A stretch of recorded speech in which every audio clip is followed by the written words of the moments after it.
இங்க கேட்கலாம் ஏன் அகல் விளக்குன்னா, இது அந்த நவராத்திரி என்பது சக்தி. சக்தின்னா பூமாதா. பூமியிலிருந்தது பூமியே ஒரு சக்தி இல்லையா? அப்போ நீங்க அகல் என்பது பூமியுடைய சம்பந்தப்பட்ட ஒரு மண், களிமண் இல்லையா? அதுலேருந்து உருவாகினது. அதனால தான் அது ஒரு தாத்பரியமாக ஒரு அகல் விளக்கை 9 நாட்களும் ஏற்றணும்னு பெரியவங்க சொல்லியிருக்காங்க. அது இல்லாம நம்ம குத்து விளக்கு. இப்போ அது 2 ஈஸ்ட் பார்த்து, வடக்கு பார்த்து, அதாவது கிழக்கு முகமாகவும், வடக்கு முகமாகவும் ஏற்றுவது சாலச் சிறப்பு. அது இல்லாம அந்த 9 நாட்களும் சில பேர் 9 நாட்களும் புது அகல் வைப்பாங்க. அது ஒரு சரியான ஒரு பண்டிட்ட பேசி, அவர்கிட்ட ஒரு நல்ல ஒரு அறிவுரையை வாங்கி செய்யலாம்.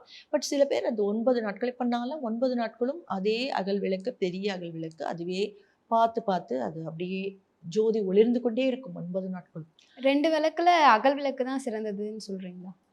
அகல் விளக்கு இந்த நவராத்திரிக்கு ஏற்றது அகல் விளக்கு.